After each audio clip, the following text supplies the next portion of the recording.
Alors, notre sujet de soutenance se porte sur le marketing d'influence sur TikTok et confiance envers la marque des Gen Z. Donc, pour apporter un petit peu de contexte, slide suivante.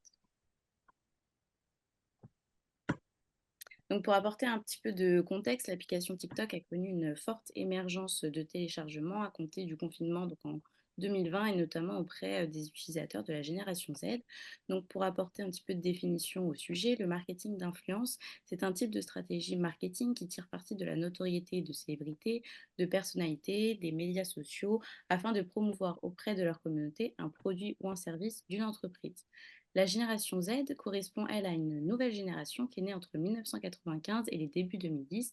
Ils ont grandi à l'ère du numérique avec un accès facile à Internet et aux médias sociaux depuis leur plus jeune âge. Et enfin, donc, TikTok, l'application fondée par Zhang Yiming en septembre 2016. Et son but est de partager de courtes vidéos qui se basent sur un algorithme précis et puissant. Donc ensuite, la génération Z avec TikTok. Alors c'est le troisième réseau social préféré de la génération Z et il représente 40% des visiteurs quotidiens. TikTok, c'est aussi le réseau social sur lequel la génération Z découvre le plus de nouveaux produits. Pour ce qui est des influenceurs TikTok préférés de la génération Z, alors on retrouve des influenceurs qui améliorent l'expérience hédonique des utilisateurs. Donc ça peut être différents types de contenus, comme on voit ici, donc humour, lifestyle, etc. Donc, notre problématique est la suivante. Quel type de contenu par l'influenceur permet d'améliorer l'expérience hédonique de la Gen Z sur le réseau social TikTok et de suivre ses conseils? Nous y répondrons en deux temps. Tout d'abord en étudiant les aspects positifs de l'influence perçue par la Gen Z, à savoir le plaisir et l'excitation par l'UGC et les micro-célébrités, l'humour et les leaders d'opinion, et le soin et des... En deuxième temps, nous analyserons les aspects négatifs de l'influence perçue par la Gen Z, qui sont la relation parasociale et le rejet de la marque et celui de l'influenceur, ainsi que la transparence et l'attitude négative envers la marque.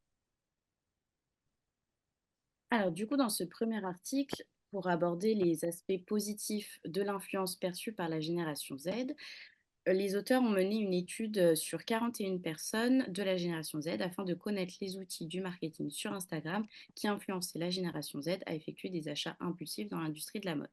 Donc afin de cadrer leur étude, les auteurs ont décidé d'utiliser le modèle SOR développé par Merabian et Russell en 1974, qui est souvent utilisé dans la littérature pour expliquer le comportement des consommateurs.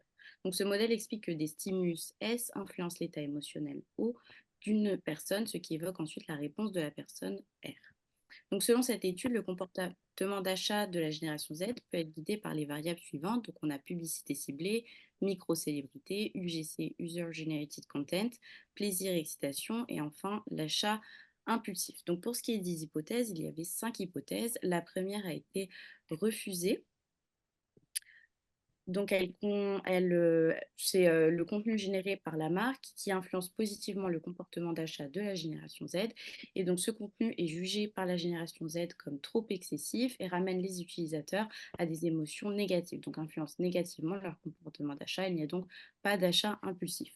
Pour l'hypothèse 2, donc elle parlait du l'UGC, donc le contenu généré par les utilisateurs. Donc, ce contenu est jugé par la génération Z comme plus authentique et plus digne de confiance. Donc, c'est le contenu qui est réalisé par des amis, la famille, et donc ce contenu est plus authentique car il n'y a pas de raison financière derrière, le produit est réellement apprécié. Ensuite, on a les leaders d'opinion ou micro-célébrités qui constituent un modèle d'inspiration pour ces utilisateurs de la génération Z, surtout dans le milieu de la mode. Par contre, il y a un certain sceptisme qui est évoqué lorsqu'il n'y a pas de cohérence entre la marque et le leader.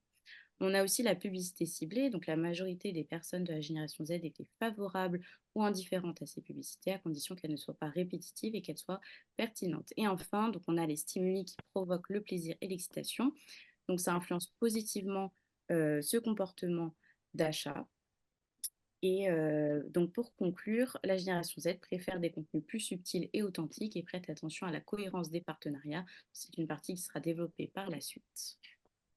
Donc, pour le deuxième article, il était au sujet du marketing d'influence et de l'efficacité de l'humour et de l'expérience hédonique des utilisateurs TikTok. L'échantillon utilisé était une audience jeune, autour de 20 ans, donc faisant bien partie de la génération Z. Toutes les hypothèses ont été validées, cependant, il a été prouvé que les variables les plus importantes sur TikTok étaient l'originalité, l'humour, ainsi que la roue périphérique de persuasion, qui éviterait aux utilisateurs un trop gros effort cognitif pour leur éviter de prendre des décisions. Et la qualité et la quantité des posts seraient-elles secondaires? Donc, on va commencer par la première hypothèse. L'originalité des posts donne l'envie aux utilisateurs de suivre leurs comptes et leurs conseils. Elle joue également sur l'expérience hédonique et la perception du leadership d'opinion des utilisateurs. Donc, un influenceur qui propose des contenus uniques et créatifs est plus susceptible de captiver son audience. Puis, nous avons pu regrouper les hypothèses 2, 3 et 4. La qualité, la quantité et l'humour ont un effet positif sur l'expérience hédonique et sur la perception du leadership d'opinion des utilisateurs. En effet, les utilisateurs sont plus sujets à écouter et à respecter quelqu'un qu'ils aiment, qu'ils trouvent drôle, qui pose fréquemment un contenu de qualité. Et pour finir, les hypothèses 5 et 6 soutiennent que l'expérience hédonique ainsi que le leadership d'opinion des utilisateurs leur donnent envie de suivre les comptes et les conseils des influenceurs. Donc, il est vrai que l'expérience hédonique ainsi que le leadership d'opinion de l'influenceur auront un impact positif sur leur intention d'interagir avec lui. Du coup, pour le troisième article, nous avons sélectionné un article au sujet des aspects positifs de l'influence perçue par la génération Z. L'échantillon utilisé est le suivant. Nous avons 361 personnes interrogées et la majorité des femmes et des étudiants. Ils avaient tous entre 18 et 25 ans, du coup, ils faisaient bien partie de la génération Z. Cette étude a examiné l'impact de plusieurs facteurs sur les relations parasociales entre les influenceurs et les utilisateurs et comment ces relations parasociales affectent la perception des motivations et du coup, par conséquent, les intentions d'achat des consommateurs. Concernant les hypothèses, ils sont basés sur les résultats de l'étude quantitative et ces résultats montrent que toutes les hypothèses sont validées. Du coup, concernant les trois premières hypothèses, on s'intéresse à des facteurs d'influence utilisés par les influenceurs qui impactent positivement ces relations parasociales. Du coup, comme facteur, on a l'attractivité, le prestige et l'expertise. Et du coup, l'étude montre que l'interaction avec des influenceurs attractifs, prestigieux et avec de l'expertise suscite des émotions positives et un désir de relation étroite. Ensuite, concernant les hypothèses 4 et 5, on s'intéresse plus à l'impact des relations parasociales et des motivations des influenceurs. Et du coup, plus les relations parasociales sont fortes, moins les utilisateurs pensent que l'influenceur agit pour son propre intérêt. Et du coup, si les motivations d'un influenceur sont considérées comme égoïstes, bah, du coup, cela va réduire l'intention d'achat des utilisateurs. Ensuite, pour les dernières hypothèses de la 6e à la 8, on s'intéresse plus à la théorie de l'écart de soi et des relations parasociales. Du coup, quand un utilisateur se sent éloigné de son soi idéal, qui trouve un influenceur attractif, prestigieux ou avec de l'expertise, qui incarne son soi idéal, mais du coup, ça va renforcer la relation parasociale entre les deux. Du coup, pour conclure, cette étude met en évidence l'importance des facteurs des influenceurs, du coup, comme on a dit, l'attractivité, le prestige et l'expertise dans le développement des relations parasociales chez la génération Z. Et en effet, ils sont influencés par ces facteurs, ce qui les incite à s'identifier aux influenceurs et à rechercher à réduire l'écart entre leur soi réel et leur soi idéal. Et enfin, ces relations parasociales ont un impact sur leur comportement d'achat. Donc, on passe ensuite à la seconde partie sur les aspects négatifs et on s'intéresse à travers cet article au rejet de la marque et de l'influenceur. Donc, la première hypothèse qui a été formulée, elle s'interroge sur le contrôle de la marque, sur l'effet du contrôle de la marque, sur le rejet de l'influenceur et de la marque. Donc, cette hypothèse a été validée puisqu'en fait, lorsqu'une marque va contrôler, va dicter le contenu qu'un influenceur va poster pour promouvoir cette marque, ça va entraîner du rejet de l'influenceur et de la marque. Sur la seconde hypothèse, donc les consommateurs sont plus enclins à rejeter un macro-influenceur plutôt qu'un micro-influenceur s'ils perçoivent qu'une marque contrôle un macro-influenceur. Donc en fait, tout simplement, un influenceur qui a plus d'abonnés va se voir attribuer une plus grande responsabilité et donc les utilisateurs acceptent beaucoup moins lorsqu'ils perçoivent un contrôle d'une marque chez un macro-influenceur.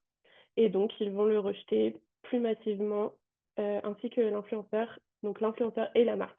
Pour l'hypothèse numéro 3, elle n'a pas été validée. Donc, en fait, on s'est aperçu que la relation entre l'influenceur et la marque l'influenceur et l'utilisateur, pardon, n'a pas d'incidence lorsqu'il y a un contrôle de la marque sur le rejet de l'influenceur et le rejet de la marque. Pour la quatrième hypothèse, donc en fait, la colère, elle va être provoquée par le contrôle de la marque lorsqu'il est perçu. Et c'est cette colère qui va entraîner le rejet de l'influenceur et de la marque. Donc cette hypothèse a également été validée. Voici notre dernier article. Cet article utilise la théorisation des connaissances personnelles. Les données proviennent de 262 adolescents néerlandais de la génération Z. Ils ont regardé des vidéos TikTok et ont répondu à des questionnaires. Le modèle de recherche comporte 6 variables: la divulgation sponsorisée, le produit intrigué, la connaissance de la persuasion conceptuelle, la connaissance de la persuasion attitudinale, l'attitude de marque et le choix de produit. Hypothèse 1, suggérant que les courtes vidéos d'influenceurs avec des divulgations entraînent une attitude plus négative et une moindre probabilité de choisir la marque promue n'est pas confirmée, car les données obtenues montrent que l'impact n'est pas significatif. La deuxième hypothèse est la seule qui est validée. Les courtes vidéos d'influenceurs avec des divulgations sont plus susceptibles de conduire les adolescents à acquérir une connaissance persuasive conceptuelle de niveau supérieur. Les hypothèses restantes ne sont pas validées. Hypothèse 3, une connaissance persuasive conceptuelle de niveau supérieur chez les adolescents entraîne une augmentation de leur connaissance persuasive attitudinale. Hypothèse 4, lorsque la connaissance persuasive attitudinale des adolescents augmente, leur attitude envers la marque promue est plus négative et la probabilité de choisir le produit promu est moindre. Hypothèse 5, une intégration plus élevée de produits dans le scénario dans les courtes vidéos entraîne une attitude plus négative et une moindre probabilité de choisir la marque promue. La dernière hypothèse, le niveau d'intégration de produits scénarios dans les courtes vidéos, modère l'impact de la divulgation sur la connaissance persuasive conceptuelle. Lorsque l'information présente une faible intégration produit-scénario, la divulgation a un impact plus important. Voici notre bibliographie, notre Research Gap. Et du coup, ce qui est découlé du Research Gap et sur les éléments sur lesquels nous avons eu envie de s'appuyer. Donc, c'est les facteurs qui poussent un utilisateur de la génération Z à suivre les conseils d'un influenceur, savoir la relation établie entre l'influenceur et son abonné, et enfin, quels sont les comportements des utilisateurs de la génération Z sur TikTok. Donc voici la problématique. Donc quel type de contenu par l'influenceur permet d'améliorer l'expérience hédonique de la génération Z sur le réseau social TikTok et de suivre ses conseils? Puis nous avons élaboré notre propre modèle conceptuel. Nous avons défini que les caractéristiques qui font que les utilisateurs ont l'intention de suivre un compte ou les conseils des influenceurs sont l'attractivité, donc c'est un contenu esthétiquement plaisant, le prestige, c'est-à-dire le statut élevé d'un influenceur, l'expertise, donc les connaissances d'un influenceur dans un certain domaine, l'humour, un contenu drôle, l'originalité, un contenu nouveau, créatif, la quantité de posts sur TikTok et la qualité des publications postées. On a constaté que toutes ces variables influeraient sur l'expérience hédonique, donc c'est-à-dire le plaisir, la satisfaction de l'utilisateur, sur le leadership d'opinion que l'influenceur exerce et sur les relations parasociales présentes entre l'influenceur et l'utilisateur. On en a donc déduit que l'expérience hédonique, le leadership d'opinion ainsi que la relation parasociale auraient une influence sur l'intention d'achat et sur l'intention pour les utilisateurs de suivre les conseils des influenceurs. Alors, pour l'étude quantitative, donc c'est une approche de recherche qui se concentre sur une analyse de données numériques.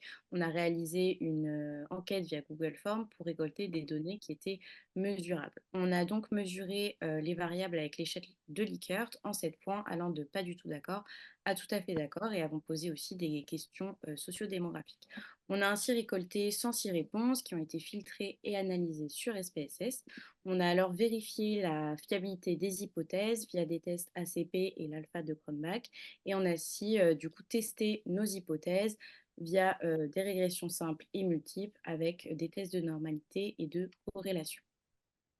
Pour ce qui est de la description de l'échantillon, donc nous avions un échantillon à majorité féminine avec 71,7% de femmes et 28,3% d'hommes. Pour la tranche d'âge, donc il y avait une majorité de personnes entre 19 et 21 ans.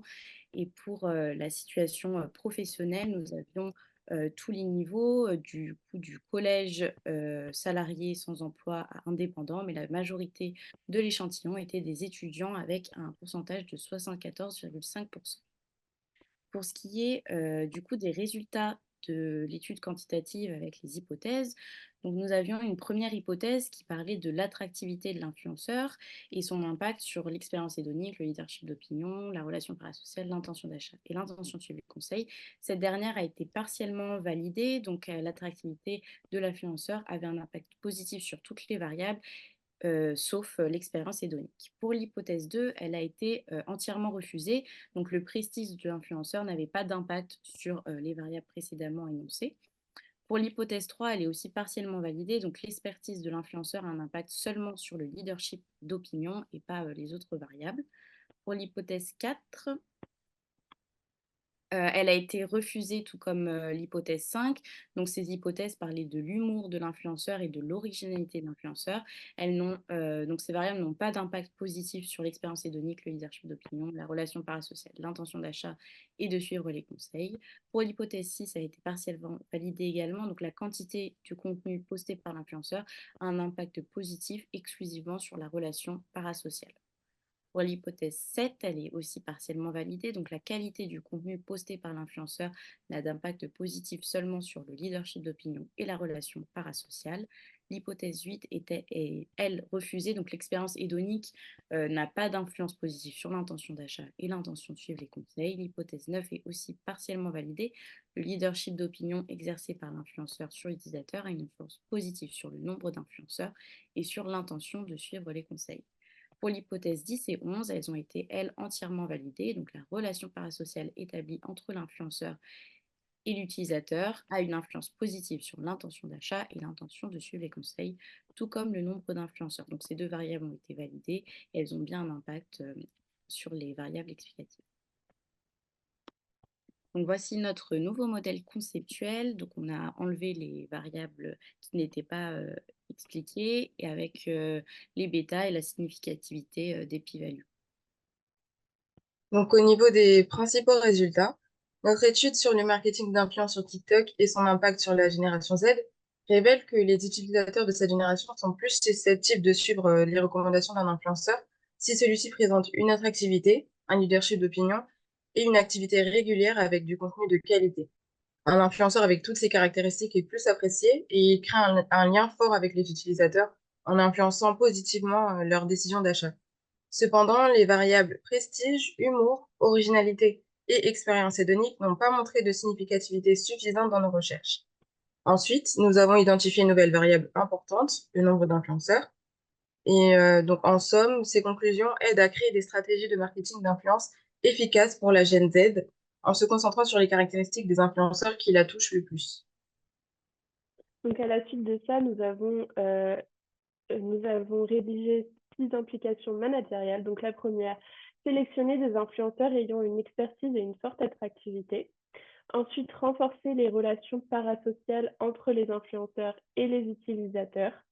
Assurer la publication de contenus fréquents et de haute qualité. Collaborer avec plusieurs influenceurs pour recommander le même produit. Suivre les performances des campagnes marketing pour ajuster les stratégies et donc maximiser l'efficacité des prochaines campagnes. Et privilégier la transparence et l'authenticité chez les influenceurs, puisque la génération Z apprécie la sincérité et elle détecte beaucoup plus facilement le manque de transparence des influenceurs. Donc, toutes ces implications managériales nous ont permettre d'augmenter l'intention d'achat et l'intention de suivre les conseils chez les utilisateurs. Du coup, pour conclure, afin de comprendre tous les aspects de ce sujet, il serait intéressant d'effectuer des recherches permettant de suivre l'évolution des comportements des utilisateurs de la génération Z sur TikTok au fil du temps ce qui va nous offrir une perspective sur les tendances à long terme et les changements de préférence des utilisateurs. De plus, ça serait intéressant de comparer les comportements des utilisateurs sur d'autres plateformes et pas que sur TikTok, ce qui va nous permettre d'avoir une vision plus large. Et pour aller plus loin, il serait également intéressant d'étendre la recherche au-delà de la génération Z et par exemple s'intéresser à la génération Y afin de comparer les similitudes et les différences de ces deux générations et du coup aussi regarder leur comportement et leur attitude et cela pourrait fournir des indications précieuses sur les préférences spécifiques du coup de chaque génération en matière de marketing d'influence sur TikTok et aider les entreprises à adapter leur stratégie en conséquence. Merci de nous avoir écoutés.